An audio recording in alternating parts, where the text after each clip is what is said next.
दोस्तों, कहानी के आज के एपिसोड में हम बात करेंगे एक ऐसी सच्ची घटना की जो कोलकाता में हुए डॉक्टर के साथ रेप और मर्डर केस के लगभग एक हफ्ते बाद हम सभी के सामने आती है। Gang raped on a public bus.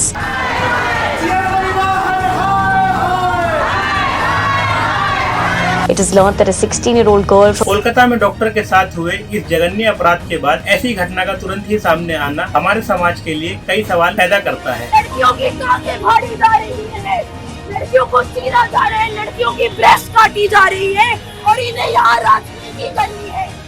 इन्हें शर्म आनी चाहिए, इन्हें अपने आप में झुकना चाहिए। दरअसल 12 और 13 अगस्त की दरमियानी रात एक लगभग 16 साल की लड़की ISBT देहरादून पर एक मैगी स्टॉल पर बदहवास हालत में खड़ी होती है। तभी वहां ड्यूटी कर रहे एक गार्ड की निगाह उस लड़की पर पड़ती है, जिसके बाद इस घटना की जो सच्चाई सभी के सामने आती है वह आपको, हमें और किसी भी सभ्य समाज में रहने वाले व्यक्ति को अंदर तक हिला देगी।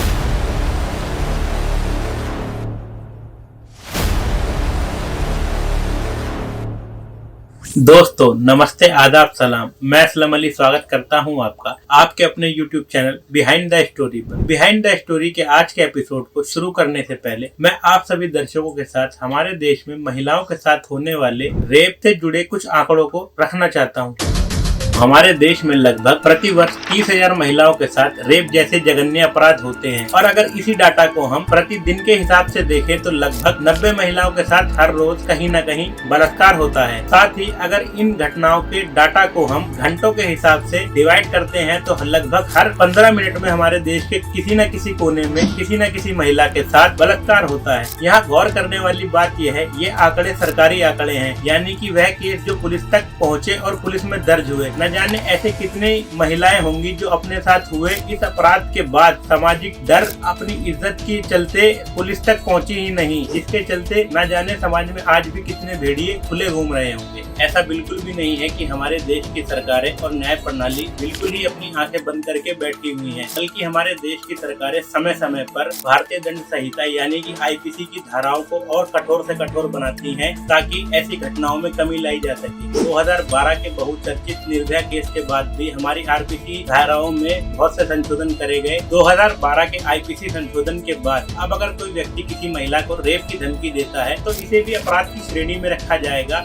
और उसके खिलाफ कानूनी कार्रवाई की जा सकती है। दूसरा बदलाव यह देखने को मिला कि अब रेप की न्यूनतम सजा को 7 वर्ष से बढ़ाकर 10 वर्ष कर दिया गया है। तीसरा और अहम बदलाव यह देखने को मिला है कि अगर कोई व्यक्ति किसी महिला के साथ बलात्कार करता है और बलात्कार की घटना के बाद वह महिला शारीरिक या मानसिक रूप से असहाय हो जाती है तो ऐसी स्थिति में उस व्यक्ति के लिए अब अधिकतम 20 वर्ष की सजा का प्रावधान है। साथ ही किसी विशेष मामले में यह सजा बढ़ाकर सजाए मौत भी की जा सकती है। चौथा और सबसे अहम बदलाव यह देखने को मिला कि अगर अब कोई जुवेनाइल यानी कि नाबालिग किसी भी तरह रेप की गतिविधि करता हुआ पाया जाता है तो उसके ऊपर जुवेनाइल बोर्ड उसका शारीरिक और मानसिक मूल्यांकन करवाकर उचित कानूनी कार्यवाही कर सकता है। इतने सारे IPC संशोधनों के बाद भी लगातार रेप जैसी घटनाएं आए दिन देखने को मिलती है। समाज इसके लिए कहीं न कहीं हमारा समाज भी जिम्मेदार है। तो आइए अब बढ़ते हैं आज अपनी कहानी की ओर। ये कहानी शुरू होती है दिल्ली के कश्मीरी गेट में बने ISBT बस अड्डे से। उस बस अड्डे पर लगभग 16-17 साल की एक लड़की लोगों से पंजाब के पटियाला जाने के लिए बस कहां से मिलेगी ये पूछ रही होती है। तभी पास में ही खड़े एक उत्तराखंड परिवहन के कंडक्टर की निगाह उस लड़की पर पड़ती है। वह उस लड़की के पास जाता है और उससे पूछता है आपको कहाँ जाना है। वह लड़की कंडक्टर को जवाब देते हुए कहती है कि उसे अपने घर पंजाब के पटियाला जाना है, जिस पर कंडक्टर कहता है कि बेटा आपको यहाँ से कोई भी बस डायरेक्ट पटियाला के लिए नहीं मिलेगी। इससे अच्छा तो यह है कि आप हमारे साथ यहाँ से उत्तराखंड के देहरादून चलिए, वहाँ के ISBT बस अड्डे से हम आपको पंजाब के पटियाला के लिए दूसरी बस में बैठा देंगे। क्योंकि लड़की दिल्ली में नहीं होती है और वह दिल्ली के बारे में ज्यादा कुछ जानती भी नहीं होती है, इसलिए वह कंडक्टर की बातों पर विश्वास कर उसके साथ उत्तराखंड परिवहन की अनुबंधित बस में बैठकर देहरादून के रास्ते पटियाला जाने वाली बात पर राजी हो जाती है। अब वह कंडक्टर के साथ उस बस में सवार होकर रात 10:30 बजे करीब देहरादून पहुंचती है।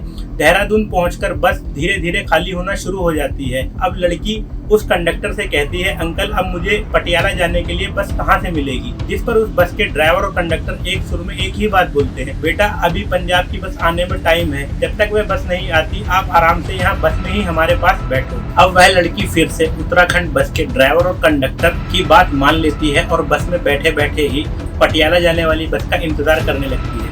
इधर बस पूरी तरह खाली हो चुकी थी और आसपास पूरी तरह सन्नाटा पसर चुका था। अब ड्राइवर और कंडक्टर उस सन्नाटे का फायदा उठाने की सोचते हैं। सबसे पहले वह लड़की को घसीटकर बस की पिछली सीट पर ले जाते हैं। सबसे पहले तो वे उसको गलत तरीके से छूते हैं और फिर जबरदस्ती उसके कपड़े उतारकर बारी बारी उसके साथ दुष्कर्म करने लगते हैं। लड़की अपने आप को बचाने के लिए काफी चिल्लाती और शोर मचाती है। काफी देर चिल्लाने के बाद पास ही खड़ी वोल्वो बस के ड्राइवर और क्लीनर उस लड़की की आवाज को सुनते हैं। वह उस बस की तरफ बढ़ते हैं। बस में घुसने के बाद देखते हैं कि उस बस के ड्राइवर और कंडक्टर मिलके उस लड़की का बलात्कार कर रहे होते हैं। लड़की जब दूसरी बस के ड्राइवर और क्लीनर को देखती है तो उसे लगता है कि ये लोग उसको बचाएंगे, पर होता बिल्कुल इसका उल्टा ही है। दूसरी बस के भी क्लीनर और ड्राइवर मिलके उस लड़की का बलात्कार करते हैं और पूरी तरह उसकी इज्जत को तार तार कर देते हैं। पूरी घटना बस में चली रही होती है कि बस के कंडक्टर को ध्यान आता है कि उसे इस चक्कर का कैश कैशियर के पास जमा करवाना है, जिसके बाद वे अन्य 3 आरोपियों को बताकर कैश रूम की तरफ कैश जमा करने के लिए बढ़ जाता है। कैश रूम में पहुंचने के बाद कंडक्टर कैशियर को सारा कैश जमा करवा देता है। कैश जमा करते समय कैशियर जो है कंडक्टर को बहुत डांटता है और कहता है, तुम्हारी बस तो लगभग 10:30 बजे के आसपास IRBT में एंटर कर चुकी थी, तुम अब तक क्या कर रहे थे? जिस पर कंडक्टर डरते डरते कैशियर से कहता है, सर मैं एक ऐसा काम कर रहा था जिसके बारे में आप जानेंगे तो आप भी वो काम करना चाहेंगे। कंडक्टर डरते डरते कैशियर को बस में लड़की होने की बात बताता है, जिस पर कैशियर भी बिना कैश की परवाह करे हुए अपनी ड्यूटी छोड़कर तुरंत ही उस बस की ओर चल देता है। बस में पहुंचने के साथ अन्य आरोपियों की तरह वह कैशियर भी उस लड़की के साथ हैवानियत की सारी हदों को पार करता है। अब सभी आरोपी लगभग रात के 2 से 2:30 बजे तक उस लड़की के साथ हैवानियत की सारी हदों को पार करते हैं और मन भरने के बाद उस लड़की को बस से उतार देते हैं। बस से उतरने के बाद लड़की बदहवास हालत में IRBT देहरादून पर इधर से उधर घूम रही होती है। घूमते घूमते वह लड़की एक मैगी के स्टॉल पर पहुंचती है, जहां खड़े होकर वह अपने कपड़े सही कर रही होती है। तभी पास ही खड़े एक गार्ड की निगाह उस लड़की पे पड़ती है। वह लड़की के पास आता है और उस लड़की से पूछता है, तुम कौन हो, तुम्हें कहाँ जाना है, तुम इतनी रात में यहाँ क्या कर रही हो?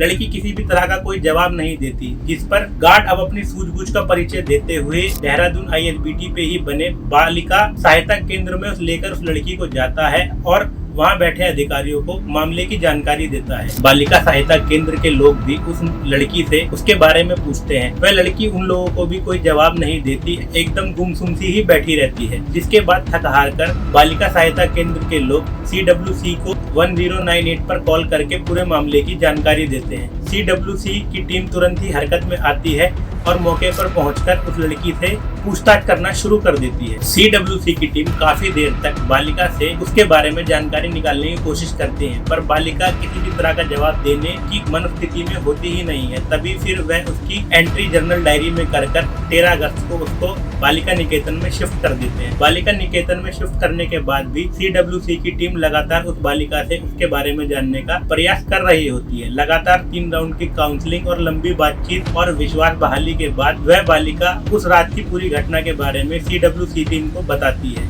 बालिका के मुंह से पूरी घटना के बारे में सुनने के बाद CWC की टीम तुरंत ही निकटतम थाने में मामले की जानकारी देते हैं। मामले में CWC का इन्वॉल्वमेंट होने के चलते थाने की पुलिस भी तुरंत हरकत में आती है और देहरादून IRBT पर पहुंचकर मामले की जांच को शुरू कर देती है। बालिका की निशानदेही और CCTV कैमरों की सहायता से आरोपियों की खोज अब शुरू की जा चुकी थी। पुलिस को थोड़ी देर बाद एक सफलता हाथ में लगती है, क्योंकि जो व्यक्ति उस रात उस बालिका को वहां से भगा रहा था वो व्यक्ति CCTV कैमरे के रडार में आ जाता है और उसकी पहचान भी कर ली जाती है। कंडक्टर की पहचान होने के बाद पुलिस IRBT देहरादून के अधिकारियों से उस कंडक्टर के बारे में पूछते हैं। पूछने पर यह पता चलता है कि वह ड्राइवर उसी कंडक्टर के साथ दिल्ली के कश्मीरी गेट से सवारी लेने के लिए गया हुआ है। अब देहरादून पुलिस दिल्ली पुलिस के साथ मिलकर कश्मीरी गेट बस अड्डे से ही उस ड्राइवर और कंडक्टर को उठा लेते हैं। साथ ही दूसरी बस के ड्राइवर और क्लीनर भी ऋषिकेश होते हुए दिल्ली की ओर जा रहे होते हैं, जिन्हें पुलिस ऋषिकेश से पकड़ती है। सारे आरोपियों को पकड़ने के बाद पुलिस उन सबको अपने कब्जे में ले लेती है और हमारे इस वीडियो को शूट करने तक एक आरोपी पुलिस की पकड़ से अभी भी बाहर है। पुलिस इस मामले के 6ठे आरोपी की तलाश अभी भी दिन रात कर रही है। यहाँ गौर करने वाली बात यह है कि पुलिस को इस मामले में इतनी जल्दी सफलता मिली कैसे। दरअसल यह सभी लोग बिना किसी खौफ के अपनी दैनिक कार्यों में लगे हुए थे, मानो जैसे कि इन्होंने कोई अपराध किया ही ना हो। इसीलिए पुलिस ने इन्हें आसानी से धर दबोचा। ILBT देहरादून पर तैनात उस सिक्योरिटी गार्ड की जितनी भी तारीफ की जाए कम है, क्योंकि उसी गार्ड की सूझबूझ और अपने काम के प्रति तत्परता के चलते ही इस पूरे मामले की सच्चाई हम सबके सामने आ सकी। क्योंकि यह घटना जिस लड़की के साथ हुई थी वह मानसिक रूप से कमजोर है और इसी के चलते इस घटना को सामने में अतिरिक्त 3-4 दिन का समय लग गया। आशा करते हैं कि हमारे देश के सभी लोग इसी तरह ईमानदारी से और मेहनत से अपना काम करते रहेंगे। धन्यवाद।